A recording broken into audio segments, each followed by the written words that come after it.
Ever get the feeling like, I don't know, like the world's kind of obsessed with we these days, like we this and we that?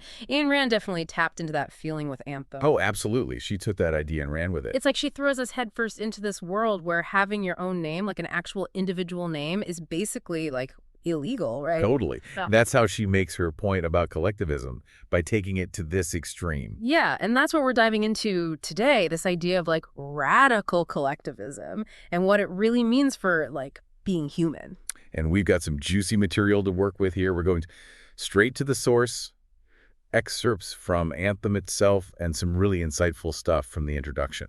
It's going to be a wild ride. So right off the bat in Anthem, we meet Equality 7, 2521, and he's already breaking the law just by writing in this secret journal. I mean, just listen to this.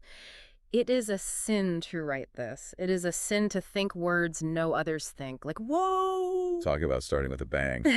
Right from that first line, Rand throws us into this world where even thinking for yourself is a crime. It's unsettling, man. I mean, it makes you realize how much we take for granted, right? Like, just being able to think our own thoughts, express our own feelings. Absolutely, and that's exactly the point she's making. This isn't just about, like, strict rules. This is about a society that controls what people are even allowed to think. It's like next level dystopian. Yeah. For sure. And the way she uses language, it's like so deliberate. Like you said, it's always we this and we that. Yeah, it's almost as if the language itself is a tool of control.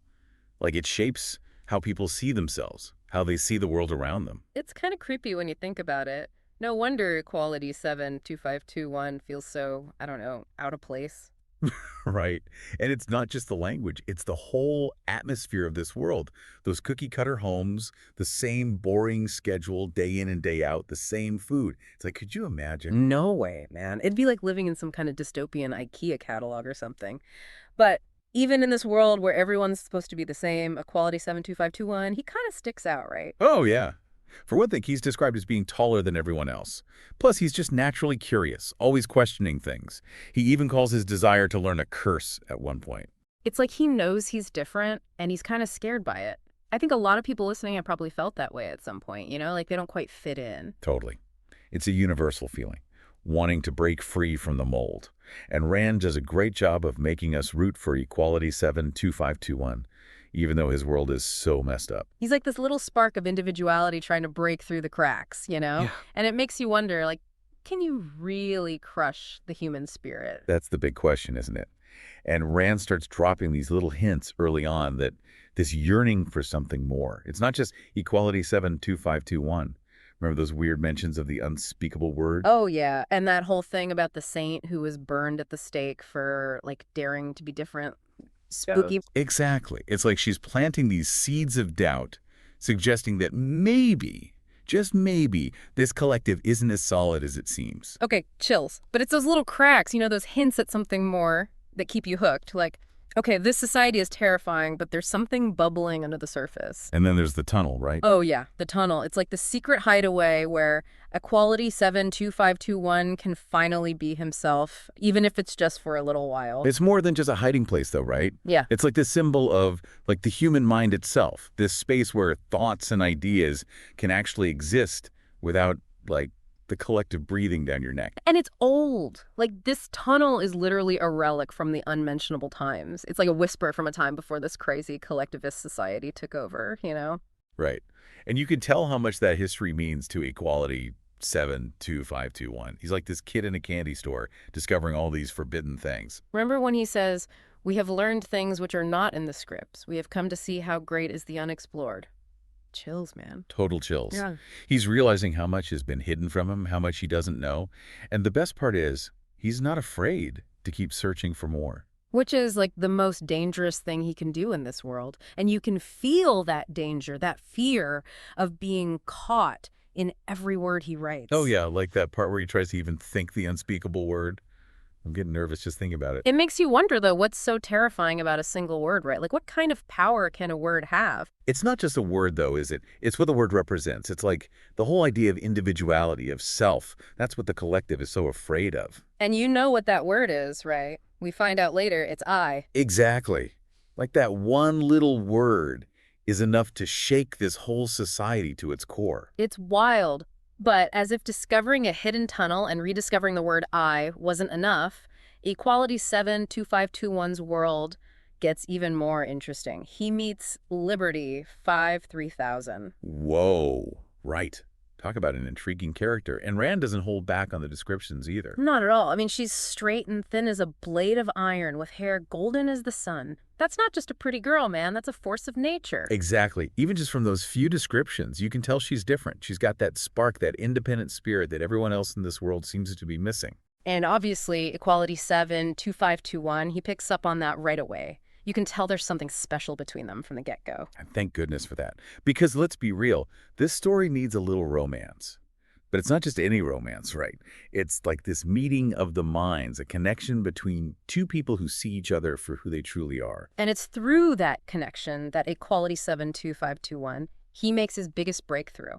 He figures out how to harness electricity. It's like a literal light bulb moment, but it's also like deeply symbolic. Totally. I mean, on one hand, you've got this incredible scientific discovery, right? Yeah. But it's more than that. It's like this metaphor for, I don't know, like the power of the human spirit. Exactly. It's about breaking free from the darkness, from the limitations that society tries to impose. And the way he describes the light, it's not just illumination, it's like this incredible metaphor for the awakening that's happening within him. Like a weight's been lifted and he can finally see clearly for the first time. Totally. But the real question is, what's he going to do with that light? He's got this forbidden knowledge, this forbidden love, and he's about to make a very bold move. So picture this. You've been working on this like top secret project, right? You've poured your heart and soul into it. And finally, you get to share it with the world, or at least, you know, the people in charge. High stakes. Total high stakes. And that's exactly what Equality 72521 is feeling when he presents his electric light to the World Council of Scholars. He's basically putting it all on the line. And talk about a letdown, because they completely freak out. Yeah. They reject him, his discovery, everything. It's brutal, man. It's like they don't even try to understand what he's done, how much it could change their lives. It all boils down to fear.